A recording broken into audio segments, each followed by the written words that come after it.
Breaking news. Heritage legal నోటీసులు తనకు అందలేదు అన్నారు ఏపీ మండలి ప్రతిపక్ష నేత మాజీ మంత్రి బొత్స సత్యనారాయణ. నోటీసుల గురించి మీడియా కథనాలు చూశానని అన్నారు. అసెంబ్లీ ఆవరణలో మీడియాతో చిట్ చాట్ చేసిన బొత్స గతంలో రామోజీరావు లీగల్ నోటీసులు ఇచ్చి వెనక్కి తీసుకున్నారని అన్నారు. 22 ఏళ్ల తర్వాత ఇప్పుడు చంద్రబాబు లీగల్ నోటీసులు పంపారని చెప్పారు. హెరిటేజ్ వెబ్సైట్లో ఇందాపూర్ గురించి ఉందని, ఈ విషయం బయటకు రాగానే దాన్ని ఎందుకు తొలగించారని అన్నారు. ఇందాపూర్ ఇష్యూపై చర్చకు 3 రోజులుగా పట్టుబడుతున్నా ప్రభుత్వం చర్చకు రాకుండా ఎందుకు పారిపోతుందని బొత్స ప్రశ్నించారు.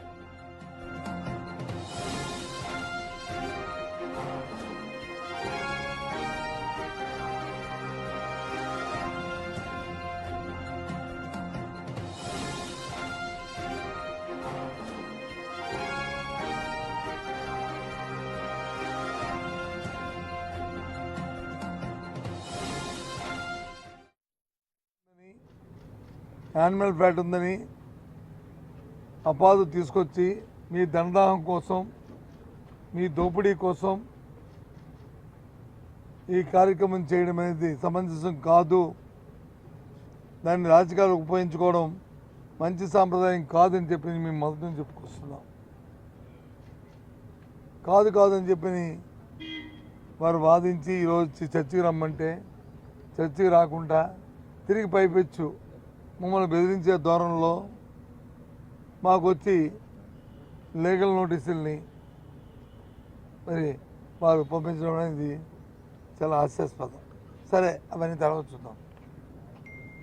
కానీ చర్చకి ఎందుకు రావట్లేదు మీరు? నిజంగా మీరు ప్రభుత్వం, మీ ముఖ్యమంత్రి స్థాయిలో ఉన్న వ్యక్తి, మీరు కొన్ని అలిగేషన్స్ చేసినప్పుడు కొందరి మీద మీరు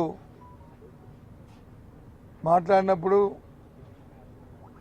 దేవదేవుడి ప్రసాదంపై మీ తాలూకు అభిప్రాయాన్ని వెల్లడించినప్పుడు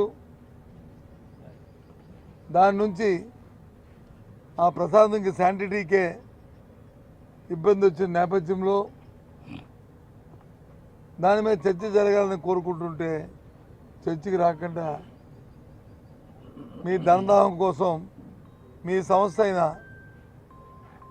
మీ వ్యాపార సంస్థ అయిన హెరిటేజ్ తాలూకా స్వలాభం కోసం ఆ సంస్థ పేరు చెప్పి మీరు సంపాదన కోసం ఏదైతే ఇంద్రాపూర్ అనే సంస్థ మీకున్న సంబంధాలు ఏవైతే ఉన్నాయో ఆ సంబంధాలు ఎక్కడ బయటకు వస్తాయనో, వాటితో పాటు ఇంకొన్ని సంస్థలు ఉన్నాయి, ఆ సంస్థల తాలూకా విషయాలు ఎక్కడ బయటకు వస్తాయనో మీరు వచ్చి చర్చకు వచ్చి మీరు రావట్లేదు. ఇది వాస్తవం కాదా చెప్పండి? ఎంత మాట్లాడారండి, ఎన్ని మాట్లాడారండి? ఆ దేవదేవుడి ప్రసాదం పైన ఎన్ని నిందలేశారండి? ఇది ధర్మం అండి ఇది?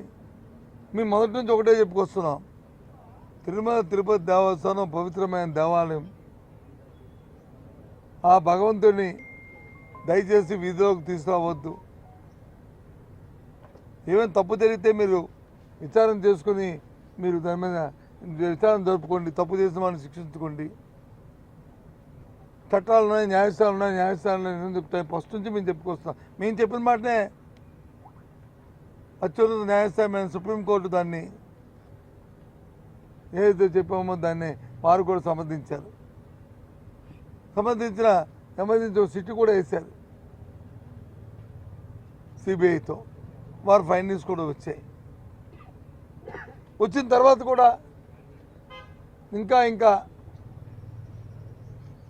రాజకీయ స్వలాభం కోసం, రాజకీయ స్వార్థం కోసం, వాళ్ళ దందాహం కోసం ఇంకా మాట్లాడడం మొదలుపెట్టారు. అప్పుడు మేము రియాక్ట్ అయ్యాం. ఏంటి అసలు లోపా గారి ఏమిటి వ్యవహారం తీస్తే వాస్తవాలను బయటపడ్డాయి. మళ్ళీ చెప్తున్నాను, ఏదైతే ఇంద్రాపూర్ అనే సంస్థతో హెరిటేజ్కున్న ఏవైతే ఒప్పందాలు ఉన్నాయో, దీన్ని చీకటి ఒప్పందం అన్నాను, ఇప్పుడు చీకటి కూడా కాదు, ఏదైతే ఒప్పందాలు ఉన్నాయో ఆ ఒప్పందంలో భాగంగా చంద్రబాబు నాయుడు ఆ కుటుంబ సభ్యులు వారికున్న ధనదానంతో ఈ అకృత్యాలకు పాల్పడ్డారు. ఇది వాస్తవం. కాకపోతే చర్చించండి. సరే, మీరు వేసిన రెగ్యులర్ కోర్టులు అవి చూసుకుందాం, చర్చించండి. ఎంత మహాపాపం అండి, ఎంత ఇదండి, ఎంత నీతిమంతులాగా ఎంత నాకు నచ్చండి ఆయన. నిజమని నేను నమ్మానండి. ఇదే ఈ పరిస్థితి, ఇది కరెక్ట్ కాదు కదండి. ఒక అత్యున్నత స్థానంలో ముఖ్యమంత్రిగా రాజ్యాంగ పదవిలో ఉన్న వ్యక్తి, వారితో పాటు ఉప ముఖ్యమంత్రిగా ఉన్న వ్యక్తి, వారితో పాటు కుటుంబ సభ్యులుగా ఉన్న భారతీయ జనతా పార్టీ పెద్దలు అందరూ కలిసి ముఖ్యమంత్రిగా ఆ దేవదేవుడిపై లక్షలాది మంది మనోభావం